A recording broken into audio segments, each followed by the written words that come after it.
வணக்கம் மக்களே. ஒரே மாதத்தில் எடை கூடணுமா அழகாக இருக்கணுமா? ஸோ அழகாக மட்டும் இல்லை, நல்லாவே ஃபிட்டாக இருக்க ஆண்களுக்கு உடல் எடையை அதிகரிக்க ஒரு சில உணவுகள் தான் நான் இந்த ஒரு பதிவில் சொல்ல போகிறோம். ஸோ கண்டிப்பாக உங்களுக்கு பயன் தரக்கூடிய விஷயமா தான் இருக்குங்க. ஸோ இதை ஸ்கிப் பண்ணாமல் பார்த்து முடிச்சிடுங்க. அதுக்கு முன்னாடி இந்த வீடியோவுக்கு ஒரு லைக் கொடுத்துட்டு இந்த தகவலை உங்களுடைய தெரிஞ்சவங்களுக்கு ஷேர் பண்ணிங்கன்னா அது கண்டிப்பாக அவர்களுக்கு ஒரு பயன் தரக்கூடிய விஷயமா தான் இருக்கும். இது போன்ற அப்டேட்ஸ்களை நீங்கள் தொடர்ந்து பார்க்கறதுக்கு நம்மளுடைய சேனலை சப்ஸ்கிரைப் பண்ணிவிட்டு சைடில் இருக்கக்கூடிய பெல் பட்டனையும் கிளிக் பண்ணி ஆல் அப்படின்ற ஆப்ஷனை செட் பண்ணி வச்சுக்கிட்டீங்க அப்படின்னா நான் போடக்கூடிய தகவல்கள், அற்புதமான விஷயங்கள் உங்களுக்கு நோட்டிஃபிகேஷனோட அடிக்கடி சேர்ந்துடும். சரி, நாம் இப்போ பதிவுக்குள்ளே போயிடலாமா? வாங்க. உடல் எடையை அதிகமாக இருந்தால் ஆரோக்கியமாக பார்த்தீங்கன்னா இருக்கலாம் அப்படின்னு சொல்கிறாங்க. அது உண்மை கிடையாது. ஆனால் ரொம்பவே ஒல்லியாக இருந்தால் நல்லா இருக்குமா சொல்லுங்க? நல்லா ஃபிட்டாக இருக்கணும்ல. அதற்கு நான் சில வழிகளை சொல்ல போகிறேன். உடல் எடை அதிகமாக இருந்தால் ஆரோக்கிய குறைபாட்டை உண்டாக்கும்.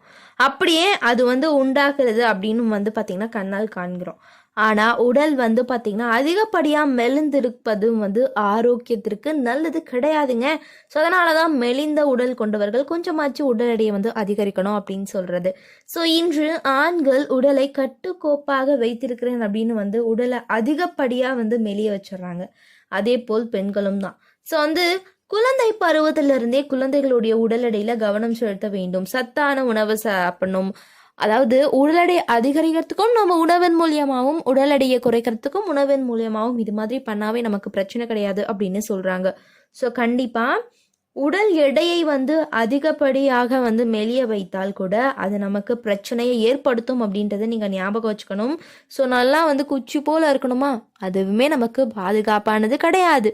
அதனால நல்லாவே நம்மளுடைய ஹைட்டுக்கு ஏற்ற மாதிரி ஒரு வெயிட் இருக்கணும் அப்படின்னு சொன்னால் கண்டிப்பாக நம்ம உணவுகள் மூலியமாக அதை கொண்டு வந்துடலாம். அது என்னென்னன்றதை தெரிஞ்சுக்கலாமா? சரி வாங்க, ஸ்கிப் பண்ணாமல் பார்த்து முடியுங்க. முக்கியமான விஷயம் நான் சொன்ன மாதிரி முதல் விஷயமே நல்லாவே சத்து நிறைந்த உணவுகளை எடுத்துக்கணும். ஸோ ஒரு சத்து நிறைந்த உணவுகள் மூலியமாக தான் நம்மளுடைய உடல் எடையை அதிகரிக்கணும்னு நான் சொல்லிட்டேன்ல, அதுதான். ஸோ இளந்தவனுக்கு எள்ளு கொளுத்தவனுக்கு கொள்ளு அப்படின்ற மாதிரி நம்ம உண்மையாலே ஒரு ஆக்கப்பூர்வமான ஒரு விஷயமா தான் இது சொல்கிறாங்க. உடல் எடையை கூடினாலோ கொள்ளு கஞ்சி அடிக்கடி சேர்த்து உடல் எடையை குறைப்பாங்க. அதே போல உடல் மெலித்தவர்களை கண்டா என்ன இப்படி ஒன்றுமே இல்லாமல் இருக்கே அப்படின்னு சொல்லுவாங்க பார்த்தீங்களா? அதே மாதிரி தான். ஸோ உடல் மெலிந்தவர்கள் எள்ளு சட்னி, எள்ளு துவையல் இது மாதிரி டெய்லி நம்மளுடைய உணவில் நம்ம ஏதாவது ஒரு விதத்தில் சேர்த்துட்டு வர்றது ரொம்பவே நல்லது அப்படின்னு சொல்கிறாங்க. ஸோ எள்ளில் செய்யப்பட்ட பலகாரங்கள், ஸோ எள்ளில் நிறைய விஷயங்கள் செய்கிறாங்க, அதெல்லாம் நீங்கள் எடுத்துக்கலாம். ரொம்பவே ஆரோக்கியமாக இருக்கும்.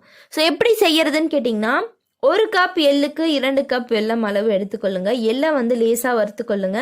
வெள்ளத்தை சிறு துண்டுகளாக நறுக்கவும். முதல்ல எள்ளை மிக்சியில் ஒரு சுற்றி பிறகு வெள்ளத்தை சேர்த்து மீண்டும் துருவி கொள்ளுங்க. லேசா நெய் சேர்த்து நம்ம உருண்டையாக பிடித்து கொள்ளுங்க. தினமும் 2 உருண்டை சாப்பிட்டா போதும், நமக்கு நல்லாவே ஒரு மாற்றம் கிடைக்கும் அப்படின்னு சொல்றாங்க. அடுத்த விஷயம் பார்த்தீங்கன்னா நேந்திரம் பழம். ஸோ வாழைப்பழமே மருத்துவ குணங்கள் கொண்டு இருக்கும். அந்த வகையில செவ்வாழையும் சரி நேந்திர வாழையும் சரி மேலும் ஆரோக்கியம் தருது அப்படின்னு ஆய்வு சொல்லுது. உடல் எடையை அதிகரிக்க விரும்புவர்கள் தினமும் ஒரு செவ்வாழையை இரவுல சாப்பிடலாம். தொடர்ந்து 1 மாதம் சாப்பிட்டா உடல் எடை கணிசமாக அதிகரிக்கும். ஸோ குழந்தைகளுக்கு நேந்திரம் பழத்தை துண்டுகளாக்கி கொடுக்கலாம். இந்த பழம் எடையை உயர்த்தும், சக்திகளை கொடுக்கும், உடலுக்கு நோய் எதிர்ப்பு சக்தியை அதிகரிக்கும் அப்படின்னு சொல்றாங்க. ஸோ கண்டிப்பா நீங்க பயன்படுத்தலாம் அப்படின்னு சொல்றாங்க. அதுக்கப்புறம் மில்க் ஷேக்கு. செவ்வாழைய துண்டுகளாக்கி காய்ச்சிய பாலுடன் கலந்து மிக்சியில நன்றாக அடித்து விடுங்க. பிறகு மேலும் சிறிது பால் சேர்த்து சர்க்கரை கலந்து குடிங்க. இரவு பழம் சாப்பிட முடியல அப்படின்னா காலை வேளையில இதை குடிக்கலாம் அப்படின்னு சொல்றாங்க. அதனால நான் சொன்ன மாதிரி இந்த செவ்வாழையும் நேந்திர பழமும் நமக்கு ரொம்பவே ஈஸியா உடல் எடையை அதிகரிக்கும் அப்படின்னு சொல்றாங்க. கண்டிப்பா நீங்க பயன்படுத்தலாம். அதுக்கப்புறம் தேங்காய் பால். பாலில் கால்சியம் உண்டு என்பதனால தினமும் பால் குடித்து வந்தா உடலுக்கு கால்சியம் சத்து கிடைக்கும். தவிர விரைவான எடை அதிகரிப்புக்கு இவை உதவாது. ஆனால் தேங்காய் பாலில் கலோரிகள் அதிகமாக இருக்கு. இவை உடல்ல உள்ள எலும்பை உறுதியாக வைக்க உதவும். உடல் மெலிந்து பலவீனமாக இருப்பவர்களுக்கு விரைவில் நோய் தொற்று உண்டாவது உண்டு. ஆனால் இவர்கள் தேங்காய் பாலை அடிக்கடி சேர்த்து வந்தா உடல் இயல்பாகவே நோய் எதிர்ப்பு சக்தி அதிகரிக்க செய்யும். உடலை கிருமி தொற்ற சேர விடாது. ஸோ உடல் மெலிந்தவர்கள் ஆரோக்கியமான உடல் எடையை வந்து அதிகரிக்க தினமும் வந்து தேங்காய் பால் குடிக்கிறது நல்லது அப்படின்னு சொல்றாங்க.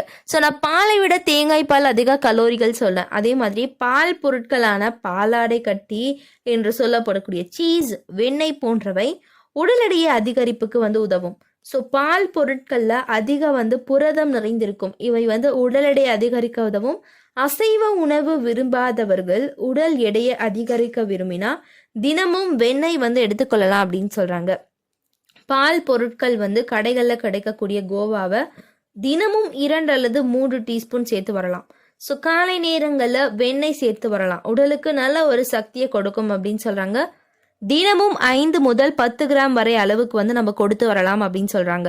எப்படி எடுத்துக்கொள்றது? பிரெட் மீது வெண்ணெயை தடவி பயன்படுத்துவதுண்டு. அதே போன்று கோதுமை ரொட்டி மீது வெண்ணெய் தடவி கொடுக்கலாம். ஸோ வந்து நெய்யுக்கு மாற்றாக சாம்பார், பொங்கல், உப்புமா, பருப்பு சாதம் போன்றவற்றெல்லாம் வந்து நம்ம சேர்த்துக்கொள்ளலாம் அப்படின்னு சொல்றாங்க. அதுக்கப்புறம் வந்து அசைவ உணவு சாப்பிடுபவர்கள் வறுத்த மீன், இறால், ஆட்டிறைச்சி, கோழி, நெஞ்சுகறி, சிவப்பிறைச்சி போன்றவை உடல் எடை அதிகரிக்க உதவும். குறிப்பா தினமும் ஒரு முட்டை சாப்பிட்றது நல்லது அப்படின்னு சொல்றாங்க. முட்டையில உள்ள மஞ்சள் கருவுல கொழுப்பு அதிகமா இருக்கு. ஸோ கலோரிகளும் நிறைந்து இருக்குது. தினமும் 2 முட்டையை தவிர்க்காமல் எடுத்துக்கொள்ளுங்க அப்படின்னு சொல்றாங்க. ஸோ வந்து பிராய்லர் கோழியை விட நாட்டு கோழியில பல விரைவாக கிடைக்கக்கூடிய ஆற்றலோடு கிடைக்கும் முட்டையை வேக வைத்து எடுத்தால் வாயுவை வந்து உண்டாக்கும் அப்படின்னு வந்து நினைப்பவர்கள் முட்டையுடன் வெங்காயம் கலந்து ஆம்லெட் அல்லது பொரியலாக்கி நம்ம சாப்பிடலாம் அப்படின்னு சொல்றாங்க. ஸோ இவை தவிர உருளைக்கிழங்கு, காய்கறிகள், பழங்கள், அதுக்கப்புறம் வந்து பருப்புகள் போன்றவை அதிகமாக சேர்த்துக்கலாம். இவை எல்லாமே உங்களுடைய உடல் எடையை வந்து ஆரோக்கியமாக வந்து நமக்கு ஏற்படுத்தும் அப்படின்னு சொல்கிறாங்க. ஸோ உடல் மெலிந்தவர்களுக்காக ஒரு அற்புதமான விஷயம் அப்படின்னு சொன்னால் நான் இந்த ஒரு பதிவில் சொன்ன சில விஷயங்கள் தான். அதனால் என்ன பண்ணணும்? ஆரோக்கியமாக இருக்க, உடல் எடையை வந்து அதிகரிக்க நீங்கள் வந்து வீட்டில் கிடைக்கக்கூடிய விஷயங்களை வச்சு நீங்கள் எடுத்துக்கலாம். ஸோ வந்து நீங்கள் டாக்டர்கிட்ட போய் நம்ம வந்து டேப்லெட்ஸ்லாம் போட்டு இதெல்லாம் வந்து பண்ணணும் இல்லை. அப்படி இதில் ஏதாவது ஒரு பிரச்சனை உங்களுக்கு டவுட் இருந்துச்சு அப்படின்னா நீங்கள் வந்து உங்களுடைய மருத்துவரிடம் கேட்டு இதெல்லாம் சாப்பிடலாமா, இது சாப்பிட்றதுனால உடல் எடைக்கு வந்து அதிகரிக்கும், அதே சமயம் எந்த ஒரு பிரச்சனையும் இருக்காது, இது மாதிரி நிறையவே நீங்கள் வந்து பார்த்துக்கலாம்.